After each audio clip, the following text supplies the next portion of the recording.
The Fly Route Pod. The Fly Route Pod. All right, let's talk about one of your favorite players, Draymond Green. He recently made some incendiary comments that a lot of people had to talk about recently, where he said, "I am the best defender of all time." Look, he got into it with Tony Allen, who was like, "Bruh, you're not even better than me. Who stamped you?" This was pretty good. Yeah, this was pretty good. He said, "Who stamped you?" And he was like, "Bro, I thought you did when we used you to beat your own team on my way to my first trip." Like they went at it. That was good until Allen came back at him. You have that tweet? I don't have the exact wording, but that he ended Draymond. He ended Draymond? He ended Draymond. That was the end. Ended Draymond? I don't remember exactly what he said, but I remember I was like, "Oh shit, that Draymond has no comeback for that." Oh, he was like, "Oh, right now they're out there 4-on-5 with you out there without Clay and Steph." Oh, hashtag call Clay. Yes. Yes. Hashtag call Clay. That shit was hot. And okay, I'm like, okay, sure, but we're gonna talk about our top 5 defenders, and a lot of the guys that we're gonna talk about don't play offense. Some of the guys are not at all concerned about playing offense. Some of them can't play. Hell, I would argue Tony Allen can't play offense. Oh, no, he couldn't. But, so him saying that is a little bit like, sure, dog, but you can't shoot neither. Like, yeah, but like calling the kettle black. Call Clay just hit different. It just hit real. Because, first off, they do need to call Clay. Clay's in the gym hooping. Look, Clay standing in the corner on offense is better than a lot of players. I agree. So we're going to get into this, but I want to preface my list with something that I think is very reasonable. Okay. And no one is on my list that I have not seen play in my lifetime or watched game film of. And so that kind of limits me to most people 1990 post.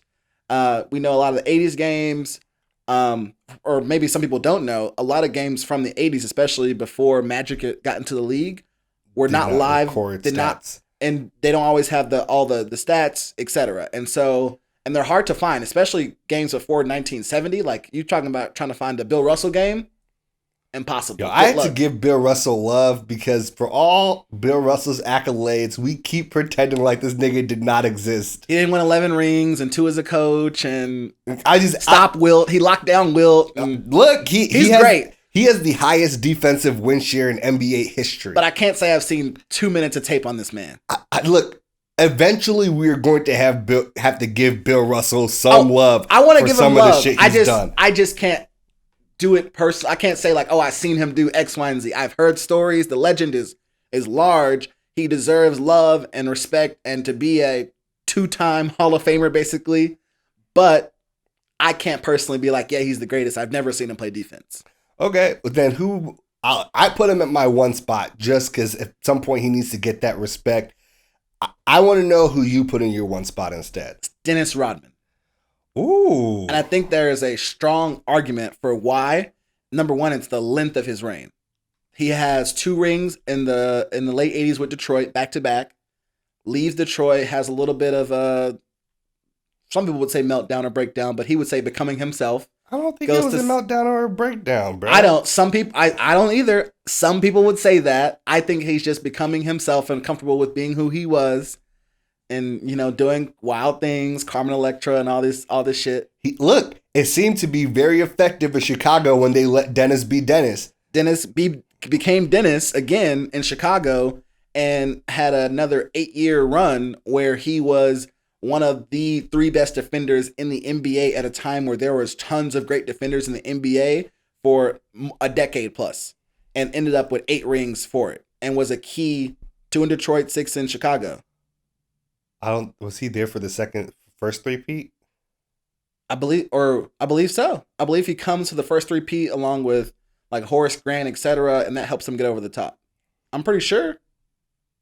Maybe I'm wrong. I mean, you want to look it up? Yeah, let's look it up. All he right. got a lot of rings, I know that. And he was a key defensive player on all those teams. It's either 5 or like 8. 5, 6, or 8. I thought it was 5 because I don't think he was there for the first three-peat? Yeah, he has 5 rings. Okay. So 5. Yes. Yeah. I'm wrong. Yeah. He's got, but still. Yes, 5 rings. 5 and is a lot. Yes, Defensive player on all those teams. Yes. Defensive player on all those teams. He's got some defensive player of the year awards. We know he can play offense if needed. Great rebounder. You know, the defensive possession's not over until you get the rebound. And Dennis was one of the most ferocious rebounders of all time. Indeed. All right. So my number 2, I put Kembe Mutumbo. My 1 was Russell. Oh, okay, I just wanted to make that clear. My 1 was Russell. I feel like he has to eventually get the respect he deserves, right? But also because he has the highest defensive win share in all of NBA history. My 2 is Kembe Mutombo. I think he is an underrated defender for the way people put together these lists. Think about it. He was a 4-time defensive player of the year. I don't know anybody else that's won that award that many times, right? He was 6-time all defensive team.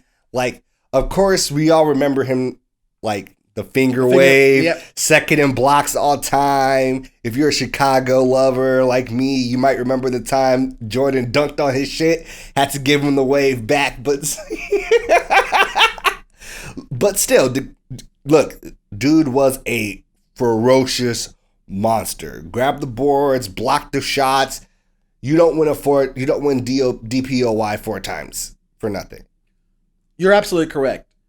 I elevated someone a little bit different. Maybe you would also agree with this person being high on the list. I got Tim Duncan, who we call the guy the big fundamental, and that wasn't just on offense. The guy was the heart and soul of the Spurs for 15 years. He's plus, in my top 5. 15 years plus. He didn't maybe win Defensive Player of the Year, but that's because he was winning MVPs. Look, he's in my top 5. He was 15 times all defense. Mm-hmm. He played 19 seasons. All but the very beginning when he was still playing with David Robinson, and the very end when he was old, he did not win. Yes, all but 4. He was an all defensive player in the NBA. So like, it's clear that he was a high level defender for basically 90+% of his career. And constantly playing deep playoff runs on teams that were in the mix for championships for over a decade. Mm-hmm. And end up with also, 3 rings? 5 rings? I can't remember. A lot of rings. 5. He should have 5. But if not, he should have 5. The Spurs dynasty was... They never repeated, but they would every other year for a while. Mm-hmm. Yes. Right. So I think it is 5. I think they had 3 in the early 2000s and those 2 later. B. Brown twice. Mm-hmm. Mm-hmm. Mm-hmm. So that's who I have as number 2 is Tim Duncan. Okay. And I think what you just said, for example, is part of the reason why he has to be high on this list. He's in my top 5. I'm with you. Who's your number 3? All right. My number 3 is Rodman, right? You already went into all the vibes about him, 8-time all-defensive player, 2-time defensive player of the year. He is my 3. I just feel like even if we're just looking at the impact they had on the game, Mutombo just feels different to me, which is why I can't have him in that spot. Who did you have at 3? Scotty Pippin. Ooh. Who is maybe the best perimeter defender in NBA history.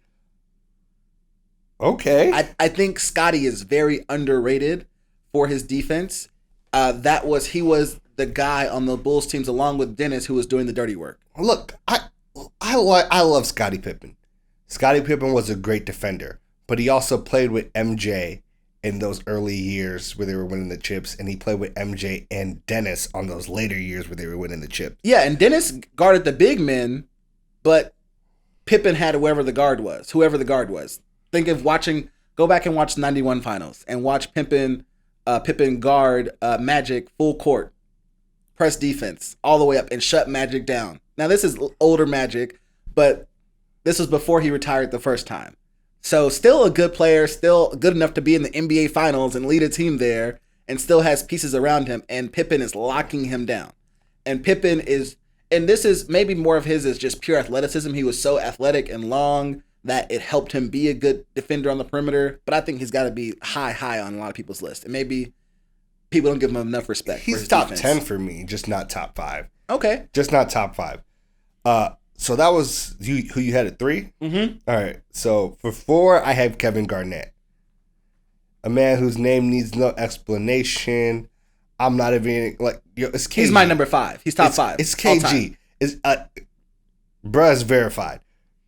If KG came out and said, I am the best defender of all time in the NBA, people would scruff. But you got a strong argument. No one would come at him the way people came at Draymond. Also, people respect him too much to come at him like that. Like Shannon said, bro, Draymond, you not top 20. I was like, damn. Listen, I watched some other folks talk about this, and they named it, and they've been older than me, so they've watched more people play. And there are legitimately 20 guys in history better than Draymond. Legitimately. Like, I love Draymond. And we didn't talk about this too much, but I love Draymond. Oh, Draymond is He's an a extremely great great defender, super versatile defender. But he is not top 20 all time. Okay. I'm with you. I am with you. So I have KG at my 5, but my 4, I have somebody a little bit different. Maybe a little quieter than most people would expect. I got Ben Wallace, who was forgotten on those Detroit teams in the early 2000s. Yeah, that Detroit 03, team 04. won a chip. I think he won back-to-back Defensive Players of the Year awards. Just phenomenal. Just a driving defensive force on that team. And I mean, the years they were in the finals are the years everyone remembers, but they were in the conference championship game for like 5 straight years. Oh yeah, they fucked up the East. Oh yeah, it was all with defense, and he was the key guy on that team running the defense. Okay, I like that. My 5 is Tim Duncan, as we mentioned before. We're probably gonna give people the rest of our top 10 lists. You can catch it on our IG at the Fly Route Pod. You can see a little bit more of our contested areas with some more modern-ish players. But all right, I'm not too mad about that. I mean, Draymond is, but I'm not. No, I love Draymond. He deserves a lot of love, but